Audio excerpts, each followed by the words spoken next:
All right, guys. All right, guys. Merc here. Broadcast. It's been a while, obviously. Just get some water in my face. I'm actually doing a multiple broadcast. Where's this going through? It's going to actually three different spots at the moment. But anyway, look, how's everybody doing? You know, we've got a lot of things to discuss, actually about one specific topic. So I'm going to just throw this image on screen in a minute, because what we're going to be talking about is the Joker situation, the Joker story. But before we do that, I wanted to take this time to, highlight a couple of things. First of all, look, I'm broadcasting to the Talkback page, but also the curator page. And if you want to be, and I've said this before already, that if you want to be abreast of what's going on, you're going to have to move over to the curator page. So make sure you're subscribed to that channel, because at a point, I'm going to be just broadcasting off the curator channel, okay? So make sure you get over there. And it's, let me see what the name of it is. Let me see what the name of it is so you can find it. The curator report. So I'm going to put that in the chat window that you guys can link to. I'm going to put it in actually the what do they call it? In the description. I'm going to put it in the description, but it's the curator report. So you're going to be going over there, because that's where I'm going to be broadcasting from at a certain point. So I'm going to stop using the Talkback channel per se and be moving over to that thing. That being said, as I said, there's a lot of stuff going down. I mean, I was going to talk about Mandalorian, but I think that I'll save that to another segment, because, like I've already said, and, some guys are aware of this. Like I said, listen, I really like that show. I really enjoyed the first season. I don't really have a lot of negative things to say about it. So I'm very, very excited. Okay, let me not say very excited, but I'm very interested in the next episode. Dr. Dre, Snoop. That being said, I want to wait a little bit so that a couple of people who I would want to have this chat with actually have an opportunity to get in the game. Let me just put some call outs to some folks to see if they want to get in the game here. Let's see who's here that I should. Damn. There he is. But it's not available, is he? Oh dear, it's not available. All right, so it's not available at the moment. So I think I'm gonna have to ride this by myself, which is fine, Yeah,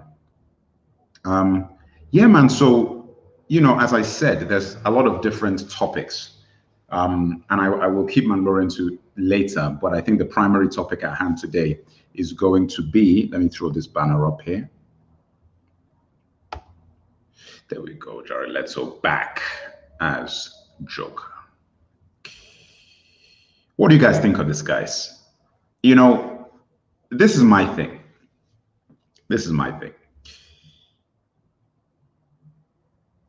You can't have your cake and eat it, guys. You can't have your cake and eat it. Where we're at now is the philosophy that we're in is everybody gets a trophy philosophy.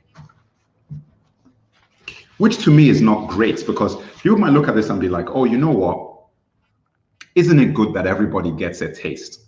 Isn't it good that everybody gets their own version of, now that, we have like what, 2 or 3 different Batmen, we have 2 Jokers, we have like 5 Spider-Men coming, we have multiple Flashes.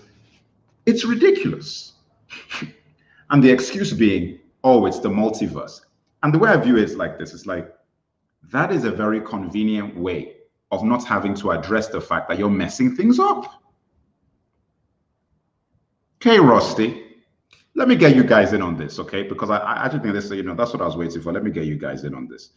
Put the invite here, copy to clipboard, put that on the clipboard, put that on the clipboard, put that on the clipboard.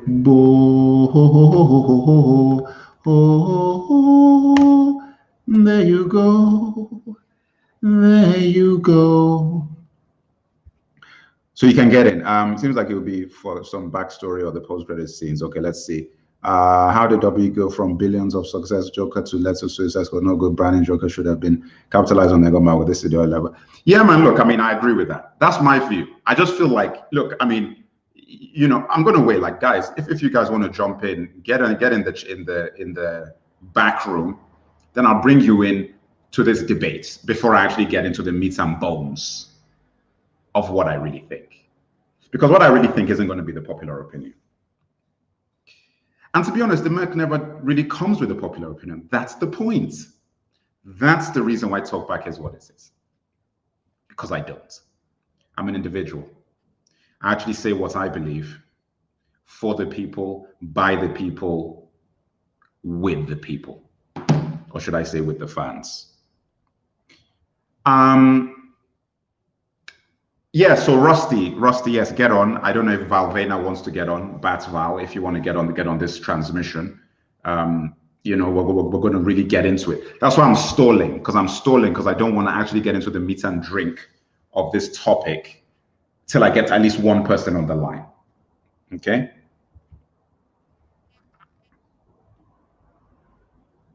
Yes, it is. Okay, Valvena isn't going to be able to.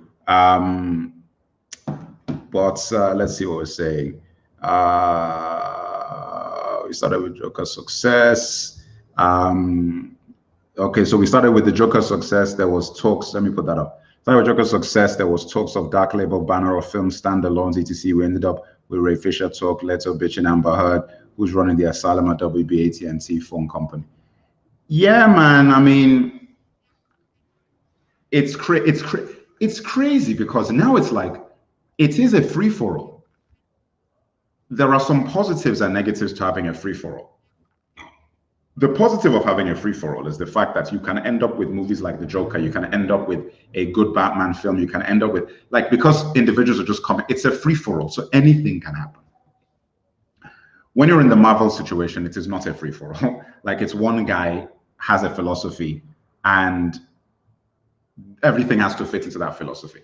As successful as it's been, it means that you don't have the potential to actually create the same kind of individualistic visions that you can with Warner Brothers and DC.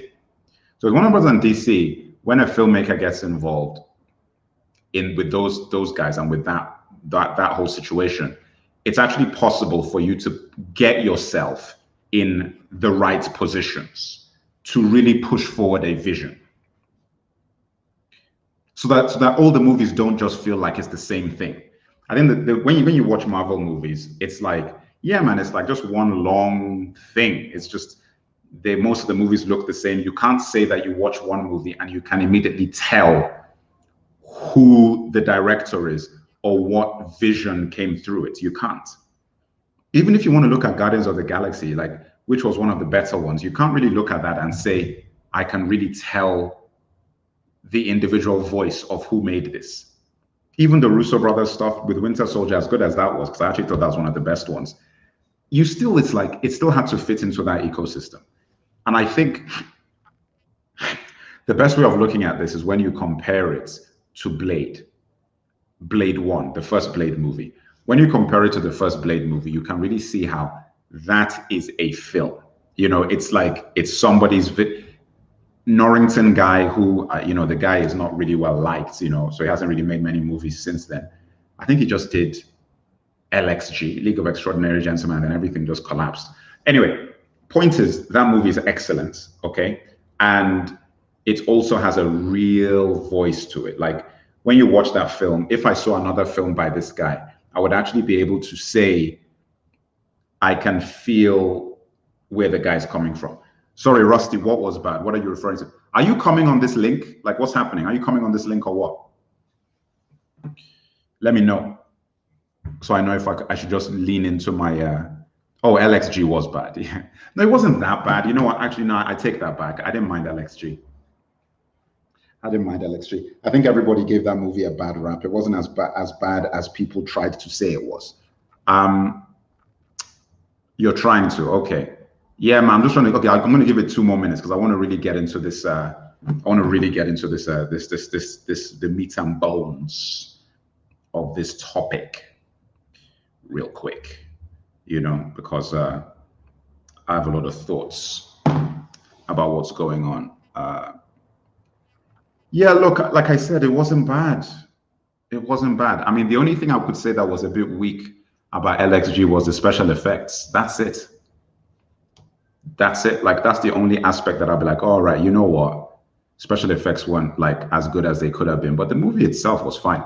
I mean, I didn't know that there was a lot of problems between Sean Connery and the director. Like, Sean Connery actually retired from movies because of his experience on that film, which is pretty crazy. Like, that was a film when he was like, after he finished that film, I get a drink.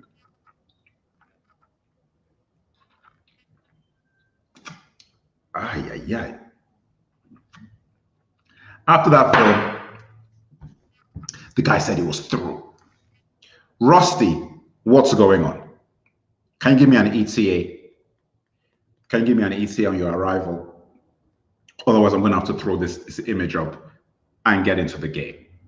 Can I get an ETA?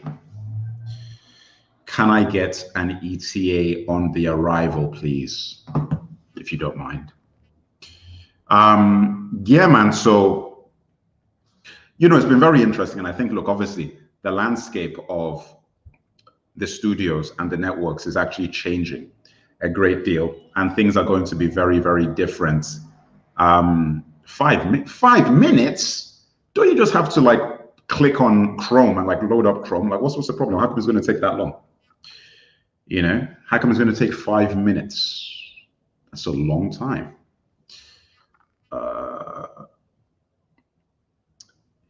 Yes, Batval, I did like Joker as a movie. It's sure what your thoughts are. That's what Joker was, but he was pushing hard. Yeah, Batval, I'm holding off my analysis. I'm waiting for Rusty Shackelford to get on the line so I can get into that. I have all the thoughts about all the aspects of this. I have a lot of thoughts about the Joker situation. You know, the what's the name of this guy? Oh, Todd Phillips Joker versus David Ayer's Joker. I don't rate David Ayer. Like, he's not. I don't like the movies that he makes. So I mean, I don't. I really obviously liked Training Day, but he wasn't the director of that movie. So I'm just being honest. It's like, look, the things I feel he's been making the same movie for his entire career. It's the same film. Night of Watch, Street Kings, Harsh Times, even Training Day, which he wrote. Like, it's the same film. There is no difference to it. It's just the same thing over and over and over again. Didn't he just make a movie with Shia LaBeouf? Did he make a movie with Shia LaBeouf, or was that somebody else? Because there's a movie with Shia LaBeouf, like something like a debt collector or something. And I'm trying to figure out, was that a David Ayer movie? Because if it's a David Ayer movie, it's like, this guy has literally made the same film for the last 15 years. Because I watched the trailer for that. And the trailers for all these films are good because the premise is still a good premise, even though it's a used premise. So the premise is, so the trailer's always going to, but I'm like, it's the same thing. Okay, there you go. And I'm just like, that Shia LaBeouf movie is the same movie as Harsh Times. What is the difference? And that is what blows me away. It's like, how is he able to just keep doing this? Even that movie Sabotage with Annie, which was bad. And I watched that movie because Annie was in the movie. That was the reason why I watched it, was because of Annie. The movie, it's still basically the same thing. This tight-knit group where they're rogue and there's a bad apple in there and they're just really bad and corrupt. And it's the same movie. It's the same movie. It's the same concept, the same thing. So I'm like, how the hell do you make the same movie like 7 times or 6 times? And people are still coming back and acting like that's a real thing. I mean, come on. Listen, I actually don't understand that. So somebody needs to explain that to me. Rusty, ETA. What's going on? You know, I think I'm going to start this thing, man. Where's my screen share? I might just have to get into this. Bring you on. All right. Let me do my screen share. There we go. All right, guys. Jared Leto's back. Jared Leto's back as the Joker. Okay. Now, let's wind the clocks back a year. The cops wouldn't dare. Actually, you know what? Forget that. It was actually more than a year. Let's wind the clocks back many years. Okay. Now, okay, we had Heath Ledger's Joker. Okay, amazing. Everybody insulted the hell out of Heath Ledger, including me, and including Have Hope and Phantom of Hope, and pretty much everybody out there was like, how the hell are you going to cast Heath Ledger as the Joker? We were all confused. We were like, this is out of order. Then we watched the movie. And when we watched the movie, we were like, all right, you know what, guys? This guy has just produced one of the greatest performances that we've ever seen in movies, in like mainstream movies. Obviously, you know, you've got classics like Apocalypse Now, whatever. And his performance stands up to that, to those movies as well. But in popular films, like what Heath Ledger pulled out of the bag is one of the greatest things I've ever seen in my life. And to compound it with the fact that this guy was so denigrated by everybody who didn't believe that he had what it took to be the guy says a lot. So I was actually watching it and I was like, this is incredible. You know, Rusty, I see that I'm going to bring you on. I'm just doing my little preamble. I said, this is incredible, you know. And if you go back to Talkback videos, anybody who's been watching Talkback for a while, for the years, you know, when we did the epic review, one of the most epic reviews ever released, one of the most epic reviews ever produced was the Talkback Dark Knight review, okay? Multiple parts, 11 parts. When we actually dissected this picture, okay, I actually did say, I can't remember verbatim what I said, but this guy's Joker was off the hook. And in fact, I was trying to decide that, you know what, it's comparable to like Anthony Hopkins' Silence of the Lambs, what's his name, Malcolm McDowell in Clockwork Orange, which some people were slating, but I was like, you know, that is the basis of what Heath Ledger did for the Joker. You know, it is a lot of Alex DeLarge and his droogs, you know, it's a lot of that, and other elements.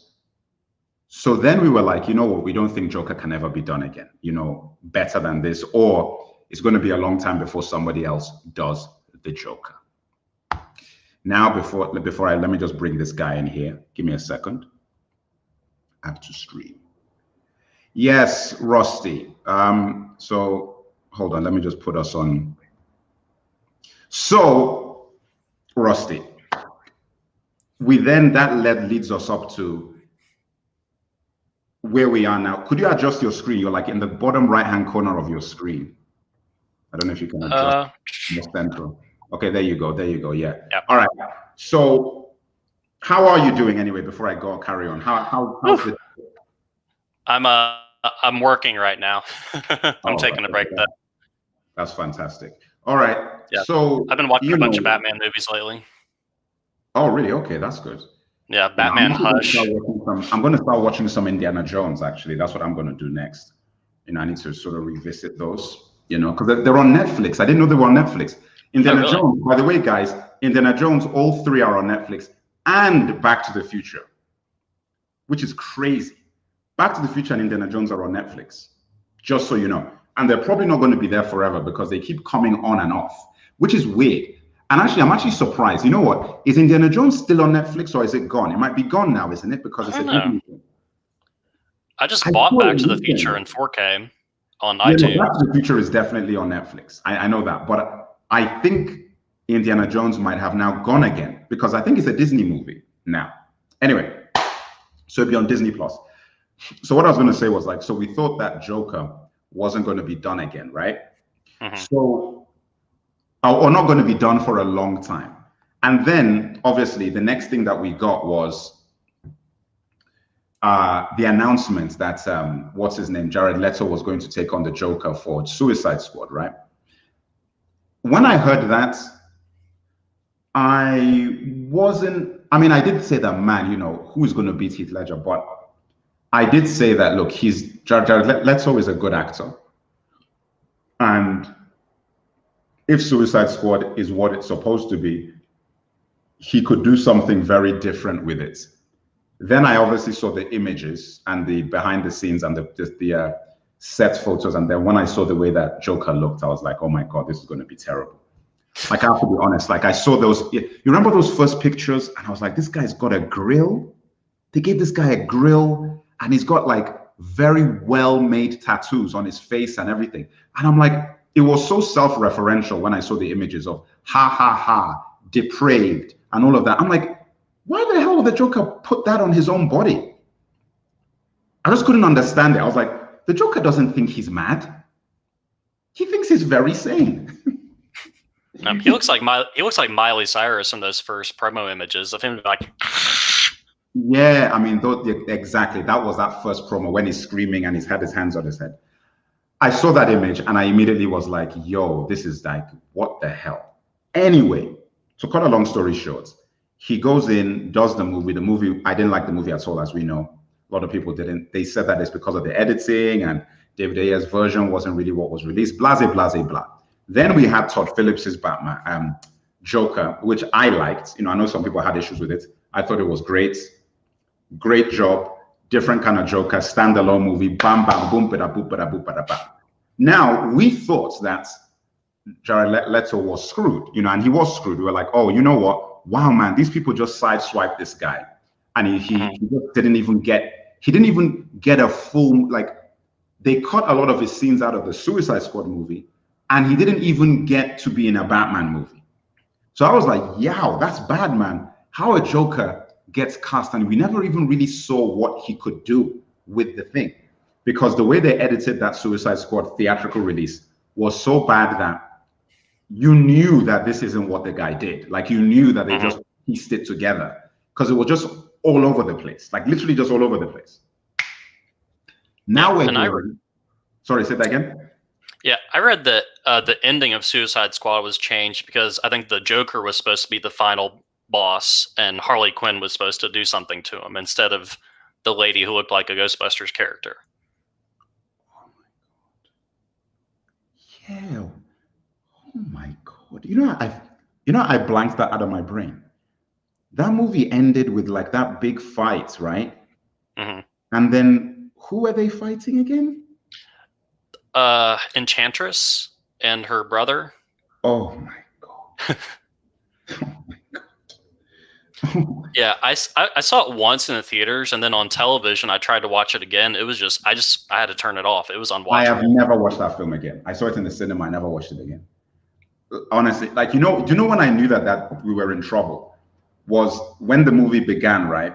And you remember the way the movie began, and you didn't even really know it had started. You remember that? Like, it just sort of began, and you're like, whoa. I remember I was in the cinema with like Half Hope and was like, wait a minute, the movie, the movie's already started. Because it was like, the movie just like started.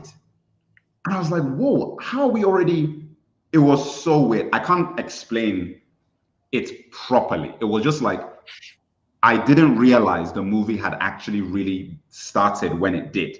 Like, I was seeing footage and stuff and I was like, okay, is this like when you get pre-credit roll, like you get a pre-scene and then you get the credits, right? So I thought that, okay, what I'm seeing is just like just a little clip, and we're going to see a clip. And then I was like, no, this is the film. I was like, wow, this is good. That's how I know that the editing must have been really messed up, because there is no way this guy started the movie that way. And each character has multiple introductions. I think you have multiple Harley Quinn and Deadshot scenes to open the movie. Because I know there's a scene where Deadshot kills somebody, and then there's a second scene of him doing, I can't remember what else. I mean, he might have been fighting. Maybe he got arrested by Batman. Yeah. Maybe that was the second scene. Yeah, no, that's what I'm trying to say. It was just like, I was like, this doesn't even, I don't understand what I'm seeing. That was cool. Listen, as an individual moment, listen, as I've said many times, in the past weeks that we've been doing this, is that I really like the Ben Affleck Batman Snyder combination thing. And that to me was my some of my favorite parts of Suicide Squad, even though it only lasted like for 5 seconds, you know, that Batman was in it. I just really like what Snyder did with that situation. I just really like it. So when Batman even arrived on the scene in Suicide Squad, I was like, yeah, man, this is I've not seen this Batman before, this kind of Batman. This is the thing I want to watch. I wanted to watch like a whole movie of that. And instead now we're going to get, you know, this angst situation that's coming out, which is what it is, you know, it is what it is. But back to the point at hand. What do you think about Jared Leto coming back? I'm surprised because I've seen public appearances of him saying F Warner Brothers because of what they did to him in Suicide Squad.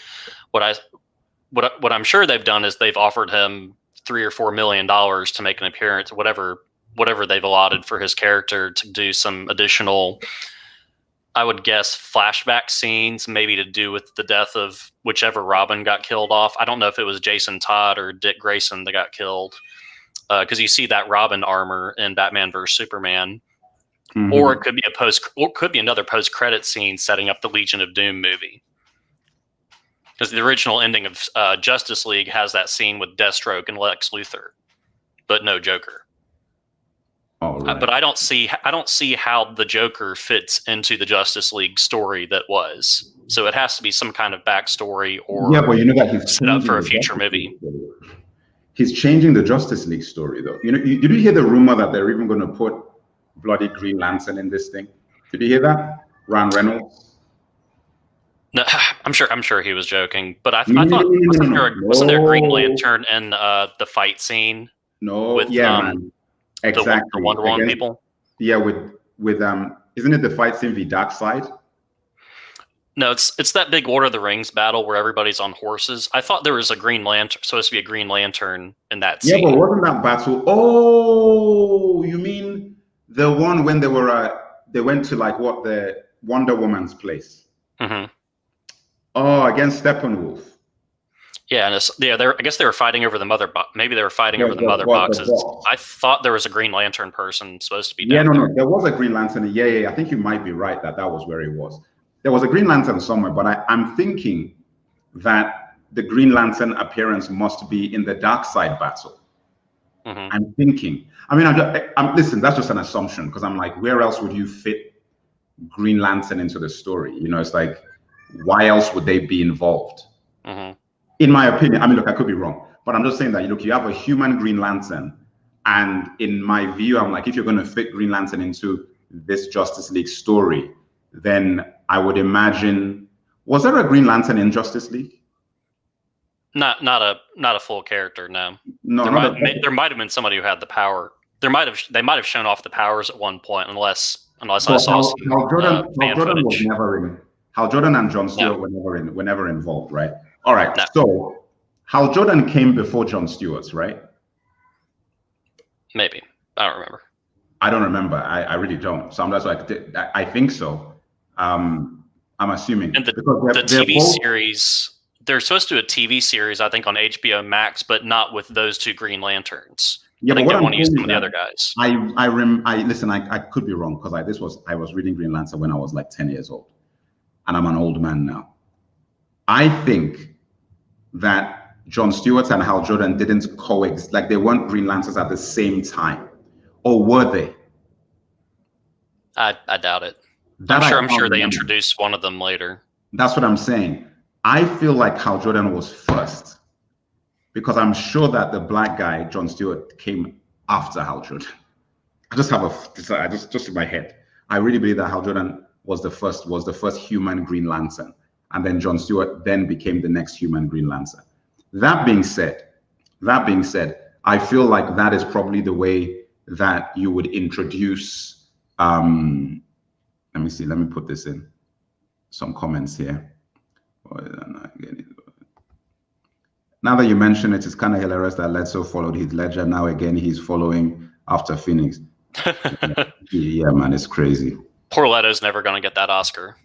The Legion of Doom tease supposedly was a scene that Joss Whedon purposed during reshoots. The Lex Deathstroke scene was supposed to tease Ben Affleck's Solo. Yeah, yes, it was. I remember that aspect, that it was. Because Deathstroke was supposed to be the villain in the Batman movie. You remember all of that, right? With that, what's that? Manganiello, Joe Manganiello. Yeah, from True Blood. Yeah, and yeah, they showed test footage of him before even Justice League came out. Yeah. I mean, I think it's sad because, in all honesty, like, that would have been a very, very, very nice, a very, very nice combo.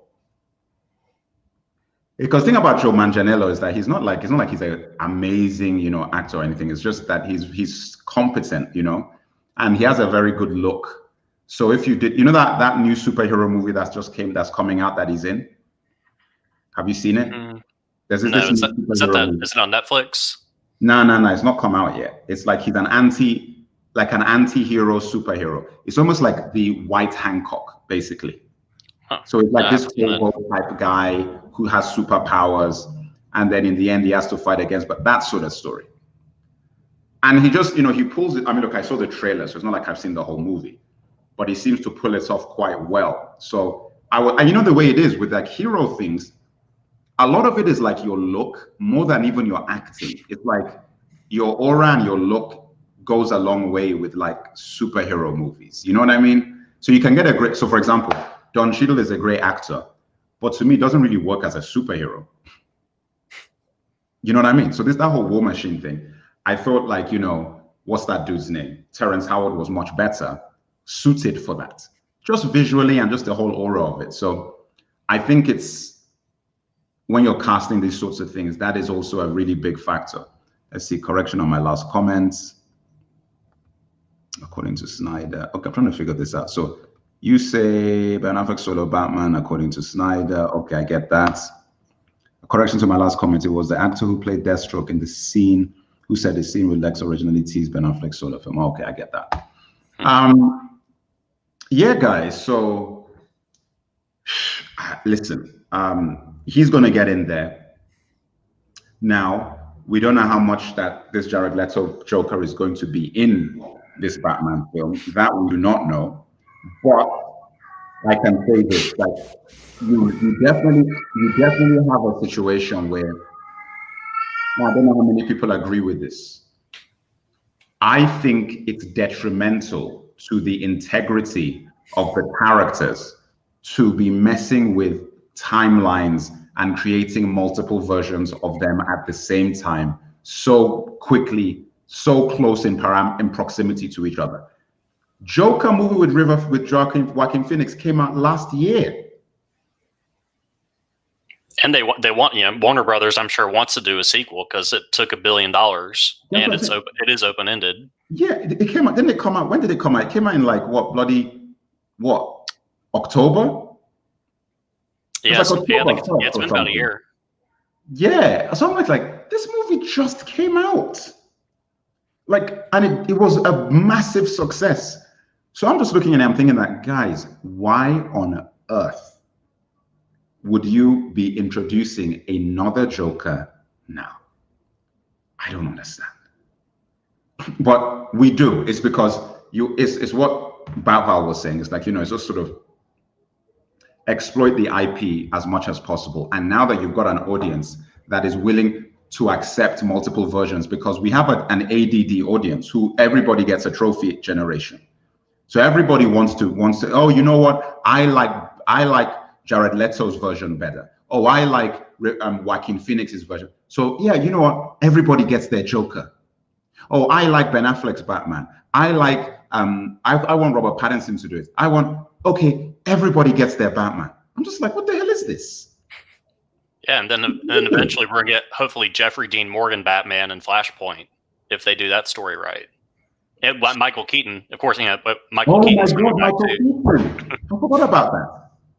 I forgot about that. Yeah. Look at it. There are so many Batmen, I'm forgetting Batman. That's how crazy it is. And you'll probably get, if Robert Pattinson's Batman gets sequels, there's going to be another Joker in part 2 or part 3 if they get that far. Yeah, exactly. There's going to be a third Joker. I mean, that is just it's irresponsible, man. It's irresponsible. Because I'm even looking, I'm like, do you realize how much damage this is going to do to the brand? Because now it's just a dime a dozen. It's like, oh, we've had this Joker, your Joker. Everybody gets a Joker. Oprah Winfrey. You know, I mean, that's where we are now. It's like everybody. Hey, what do you want? Hey, let's give that Two-Face. Give him a couple of Two-Faces up here. Let's get some Two-Faces up there to the left. Oh, you know, let's get a penguin. Let's get another penguin. Let's get another penguin over there. Hey, let's get. That is literally what we have now. It's like Wheel of Fortune. Yeah, and don't forget, you got the TV shows. Exactly. Yeah, Gotham is over. You've got Gotham PD. You've got the Arrowverse Batman's, Batwoman, and Kevin Conroy even plays Batman in one of those universes. The continuities are just all over the place. I mean, it's just messing up there. I mean, why? And you know what it is? It's like, because you can't create any original content and you're so desperate for content, you're relying on the things you already have and that are winners. And now you're like, you know what? Because we can't make anything new, we're now going to just like, do you know what it's like? It's like taking cocaine. Not that I'm a cocaine guy or a drug guy, but like, Scarface, where you just cut it. And like, how many times can we cut this brick down so we can sell it multiple, like dilute this thing to just the base levels, trace level, so we can make as much money out of this as well. That's basically what they're doing. It's like this The Wire.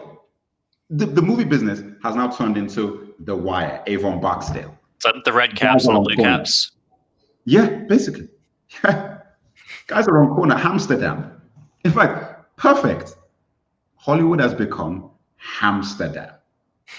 You go there to just get your dime bags, you pull up there, you say, let me get 2 Jokers and 1 Batman, please. Got that WMD? WMD. You go there and you get 2 Batman. Like, people just go there and get whatever Batman they want.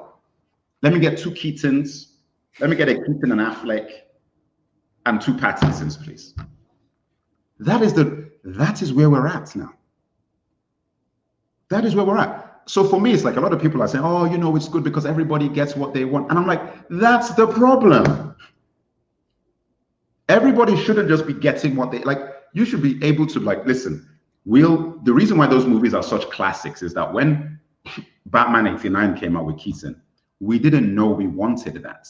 We were shown that we wanted that because of the quality of the movie. When Bale and Heath Ledger came out with The Thing, Dark Knight, we didn't know. We were shown. That is the way you make quality. You don't just have a situation where, let's hedge our bets across 5 places. And, one of these might work out. That's actually how this Batman situation is. One of these Batmen is going to be really popular, and they're going to lean into that one and get rid of the other ones. That's what's going to happen. So you could end up with a situation that Ben Affleck's Batman could be ridiculously popular. I'm not saying that is what's going to happen, but it could happen, right? And the Pattinson feature film will be okay, be fine. But everybody's talking about Batman on TV, Ben Affleck. Do you know what will happen? All of a sudden, Batfleck will come back to features. Guaranteed. He'll do the Flash and Man of Steel sequels. Superman didn't even get a sequel. Superman went from an origin movie to being killed. In 2 movies. Do you know how crazy that is? Like, the guy went from an origin movie to dying. When they killed Superman in Doomsday in the comic run, do you know how big a deal that was? Yeah. That was like, and the comic wasn't that good. I remember when it came out. When we finally read it, it's in my house. The comic isn't even that good. It's not even that. The artwork is okay. It's like, it's nowhere near the levels of comics that had come out before. You're not talking about Hush or like Killing Joke level or bloody Year One or what was that Batman Dark Knight Returns. You're not even talking about, like, it wasn't like you read this and you're like, yo man, this is a piece of art here. That sort of feeling where you're like, 300. You want to just take 300 and be like, you know what? Even whether you like the comic or you don't, it's a piece of art, you know? Remember Doomsday? Just go, anybody who has not seen Doomsday, just go online and Google it. It's nothing special. It's like, it feels like a regular episode, like a regular issue, right? You just read it, it's like a regular issue. It doesn't feel like this special thing. But it's obviously got the iconic incident of Superman being killed. Doesn't that happen early in the book or the series? I've seen the movie version of it. Yeah, no, it doesn't happen. I think there's a robot Superman. The final frame of Doomsday is him dead on the ground, and Lois Lane Lois Lane is with him, and then so that's the final thing in the comic is Superman, because he killed Doomsday at the same time. You know, like they both died, but in killing him, he died as well, right? And the point is, like, it took a while for Superman to come back, you know, with the black suits and all of that. Like there was a little window where Superman was dead, you know, and then there were rumors and, you know, how is he going to come back? And then he came back with the black and long hair and the black suit. The point is, like, if you handled this correctly, you could have had the same impact. Give Superman his run. Give him his 3 movies. Get him his trilogy. And then the 4th film is where you now give him his 5, 7, 8 years. Yeah, you can't adapt Doomsday and The Dark Knight Returns in the second movie of your universe. You can't if you're smart, but that's not what they did. Exactly. I mean, look, so I think, you know what, in all honesty, I think that was the domino effect that led to everything else happening. I think once they did that, then it was like, you're in a really tight spot now. Because I can guarantee you this, had they gone the path, right, of, how do I put it? Had they gone the path of giving Superman his own trilogy, DC would be in a much better position right now. Mm-hmm. You know, like those films wouldn't have been as badly received anywhere near as what Justice League was. There's no way. And they would have been cheaper to make, and they would have been more guaranteed to be successful, because you already had a first movie that, while it wasn't a roaring success, like Man of Steel was okay. You know, I didn't like it, but I was like, listen, the first 15 minutes of that movie was great. I remember I went to the cinema and I was there ready to insult the movie. And then I remember I was just like, I actually had a weird feeling at the point when... Was that on Krypton, the first 15 minutes? Yeah, yes, exactly. So when Jor-El dived into the water, right? So by the time he dived into the water, I remember that by the time he got to that point, I was thinking to myself, I was like, oh my God, this film is amazing. Like, I was actually nervous. I got nervous because I was like, whoa, what if Snyder actually made like an amazing Superman movie? Because up to that point, I was like, this is better than Krypton with Christopher Reeve. Up to that point, I was like, yo, this is better than that Krypton. So I was like, oh my God, what if this movie's good? I was ready. That's why I'm saying I'm not biased. I am not biased at all. Like everything I've ever criticized with Superman or Snyder or whatever, it's never coming from a place that I want his movies not to like his movies. There's actually a desire. Like I'm like, oh, you know, this is going to be, and I'm like, oh. As soon as it got to Earth, man, everything just went downhill from that point, man. It just went downhill from that point. Like once he got to Earth and we started the whole Earth and Clark thing, I was like, oh, it was just like, oh, didn't work. But Krypton, Man of Steel, up till I will find him, blah, blah, blah. Yeah. And when they did that, Michael Shannon's great in that movie. Yeah, man. And when they did those ships with the lines, you know, where the lines of the ships and they were going to, excellent up to Earth, that whole first act. And I was telling everyone, I'm like, listen, man, Snyder, that first act, that Krypton section, man, if the movie would just had the same, it just like, and I think that's the problem, is because it's like he's not really a director. It's like he's a vision guy. Like it's just, you see the imagery and you're like, man, this stuff looks crazy. He's like a vision guy. But when it comes to, once we got to Earth and you have to start dealing with like real scenes and real sort of situations, that's where things fall apart. And it's actually the same thing that happened in Watchmen. Because Watchmen is such a technical movie. It's like this movie is actually about acting and scenes. Yeah, the superhero stuff. So that movie looked textbook perfect to the comic. It looked exactly the same. Exactly. He made that thing look exactly like the comic. But the movie itself was like, oh, like what the hell? So for me, I feel like we're in that spot where people shouldn't always get what they ask for. You should give them what they need. They might not know what they need, but they shouldn't always get what they ask for. Yeah. Of course, you know, we are in this mess because of HBO Max and them needing content. That's why the Snyder Cut is back. That's why Batfleck is back, and that and Flashpoint. And of course, you know, everybody who got cut out of Justice League, that's why they're back because of HBO Max, which is different from what Jeff Johns and the movie studios might have wanted to do. No, you're right. Yeah, you're right. So without HBO Max, you roll ahead with Aquaman 2 and Shazam 2 and rebooting, you know, going off and doing your Elseworlds Batman movie with Robert Pattinson and not having any more Affleck. That's what would have happened. Yeah, no, I agree. I think that was the plan. You know, that was the plan. I think the COVID thing has put a spanner in the works for a lot. But I think this Snyder Cut was agreed before COVID, though. Mm-hmm. Yeah, they were. I think AT&T. I think the AT&T execs saw. I think they saw some of the footage before the pandemic hit, or in the early stages of it. So what I don't understand is AT&T is why are they now so involved in this? Like I don't get it. Like what is why are they suddenly calling shots with, you know, is this educate me, because what am I missing? They that I don't know when but AT&T and Warner Brothers and Time Warner got together in some kind of merger, and AT&T just has more creative control now over the media side of it. I think that's what it is. Right. So AT&T didn't really care what was going on. Yes. Okay. So so Justice League got released, I think, before the merger because all those executives wanted to get their bonuses from the sale of the company. And so they just wanted Joss Whedon to go ahead and crap out the rest of that movie so they could get their payouts. AT&T is on board now, and they need content for their streaming service, and they don't really care. They know that 2017 cut was no good, so they're not in love with it.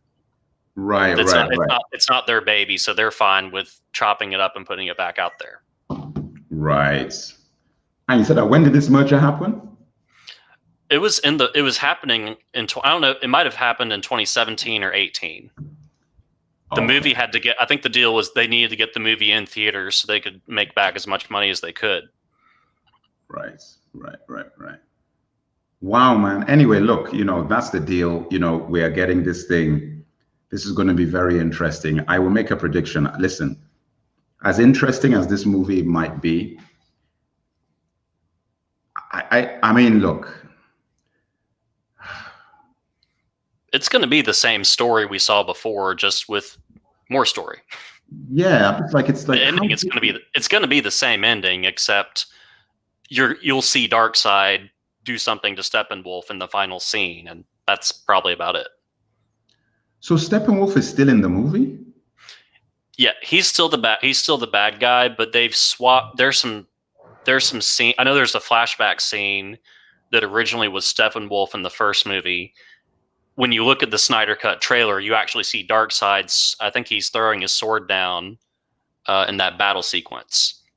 And then at the original ending of the Snyder Cut, I think Steppenwolf gets his head cut off, and then Darkseid comes out of a portal and crushes it with his foot. That didn't happen before in the Joss Whedon cut. So, and they redesigned. They made Darkseid. They made Steppenwolf spiky too. They redid his whole character. So basically, Darkseid doesn't die in this Justice League. Then it's in part 2 that they will fight Darkseid. Then he will show up at the end of this movie. That's what I'm saying. He was not in the ending of the first Justice League. Yeah, so he's going to show up at the end of this, teasing a part 2. Mm-hmm. Because I know that there's supposed to be a Justice League 2. That was the original plan. Yeah. Oh. Wow, man, this is such a... You know what? For all you say about Nolan and everything, the simplicity of it. You just have one guy, you know what you're dealing with. You get in there, you watch your movie, you get out, Yeah. Like, it's just, when I compare his situation to what's happening at Marvel and like all that, I don't even understand what's happening. Like, I'm just like, in Marvel, it's a circus. It's like, wow, there's like 100 characters. Like 100. I don't know. I don't know how they're going to do the X-Men, in 5 years. Like, because so many of the X-Men will want their own movies. You're going to have more Wolverine movies and the Cyclops movie and a Magneto movie. Cast nobodies for all the characters. Then you won't have that issue with the deals. Cast people who will be grateful to just be in the movie. Then you won't have to worry about doing a deal where they get a solo movie or whatever. That's what I do. Listen, if you're gonna make an X-Men movie, why the hell are you gonna put stars in it? What's the point? Like, I wouldn't bother doing that. Like, I would just be like, listen, cast young actors who nobody really knows about and make it for a lower budget. I guess the reason why I'm saying this is that, for me personally, X-Men has never been done well. For me, like, it's never really been done. I wouldn't say I was a fan of X-Men. I sort of, okay, so I liked X-Men. I just can't call myself a fan. But I did read a lot of X-Men comics and Wolverine comics too. But I wouldn't say I'm a fan, I mean, there's some comics that I read that a lot of people didn't read, like Booster Gold and Firestorm. Did you ever read Firestorm? Mm-mm. There you go. Nobody even knows what that is. I grew up with the Fox cartoon. Oh, Firestorm? No, just of X-Men. Oh, Firestorm wasn't in X-Men, by the way. I'm just saying it's just a character. And so Booster Gold wasn't in X-Men either. I'm just saying these were like some offshoot comics that I actually liked. Like, I read them. I'm like, oh, this is pretty cool. But X-Men, yeah. So you're in that generation. So the funny thing is, you're sort of you're in Have Hope's generation as well, who the X-Men they grew up with, or you grew up with, is really defined by that cartoon. Mm-hmm. The cartoon, by the time the cartoon came out, I was already like 15 years old, or like whatever, 14, 15. I was like way after. Like, I started reading X-Men when I was 6. So I was reading X-Men in the mid 80s, to the mid 90s. And so my foundation of it had a lot to do with my own imagination. So when the cartoon came out, it sort of defined a lot of those characters. So for a lot of you guys, you see what they should be based on what the cartoon were. For me, it really came from the comics and just imagining what I would think the people would be like. One of the biggest things for me has always been them not casting Wolverine correctly. Because he's too tall? He's too big. And he's like too suave. It's like, Wolverine is not suave. You're casting like, what's his name again? Hugh Jackman. I'm like, you're casting a guy who's like cool, and the way he's dressed with his lumberjack boots and everything, he's looking cool, and like he could be on a magazine cover. I'm like, yo, if you read the comics, this guy was like, the whole point is that he's got a Napoleon complex and an inferiority complex because he's not attractive. He's not tall. He's not cool. Cyclops is that, which is why I actually said James Marsden was perfectly cast. That is exactly who I would imagine Cyclops would be. But you remember who Logan was originally supposed to be? Who? Oh, Doug Ray Scott. Because Mission Impossible 2's reshoots took so long that he had to back out of X-Men. Yes. So he missed out on the role of a lifetime. He missed out on the role of a lifetime. For a not very good Mission Impossible movie. Exactly. He would have never imagined, though, that it was going to turn into this. But would he have been better? Hugh Jackman is a good actor, though. So it's like, he's a good actor. So he pulls it off. But I just feel like the essence of the character in my head of what Wolverine is defined by this little short pit bull. That's just sort of what I always think of that guy. Just like this 5 foot tall, 4 foot 10-inch pit bull. He's literally tiny. Who would you cast in the role today if you had to cast the X-Men series? Oh, right now it'd be really tough. You know, it would be really tough now. There are not a lot of people anymore. You know, like back in the day, I would have said Jack Nicholson, who's a little too tall still, but he would have had the right energy, like back then, like in the early 90s. And he did Wolf, which really was very good movie. Now, who is short and aggressive now? Who the hell is like Tom Hardy, kind of. Tom Hardy is quite small, yeah. He had to wear platform boots. He had to wear platform boots to be taller than Batman in Dark Knight Rises. No, you're right. Tom Hardy is pretty small. But is he short enough though? How tall is he? I don't know. I can find it on IMDb. What you need to do is, I mean, my God, if you could find Danny DeVito might be a bit too short, but you need to find somebody. Skinny Danny DeVito. You know what? Ray Winston heights, basically. Oh yeah. Did you see? I know this was motion capture. Did you see him in Beowulf? Yes. Yeah, that movie was actually pretty. I watched that a few months ago. It was pretty good. You know. Yeah, I don't know. That'll be, you know what? You just have to find somebody for that. I don't think there's any like known actors who are small enough and have the right temperament for Wolverine. Wolverine is tiny guy, man. He's a tiny guy. So it's like, that's what I feel is like, that's just such a fun. And also, Storm is really dark. So when they cast Halle Berry, I'm like, in my head, Storm was always this like really dark African, organic, like real African queen type thing. You know, so when you watch the cartoon even, or the comics, I always just have that image of her just being super duper African, super duper dark, all of that. Basically Lupita Nyong'o. That's like who I would have thought of. So what I'm saying is that there are just some casting decisions that you would have to make for people like me who sort of go back to like the old days of X-Men, like the pre-cartoon, where like it really was your imagination telling, you know what, for example, you know what's it called? It's not called the Danger Zone. What's it called? The place where Cypher does all their training programs. Situation Room? No. What's it called? Oh, what's the name of that? You know where the where they were fighting the Sentinels in the movies? Yes, exactly. What's the name of that room? Danger Room? No. No, what is it called? It is the Danger Room. Danger Room, okay. And Cypher is the person who runs the training programs. Cypher wasn't even in the movie, I don't think he was in it. But in the comics, Cypher was a big deal. Was such a big deal. I remember reading the comics, right? And what was cool about it was that you never really knew whether they were in the Danger Room or not.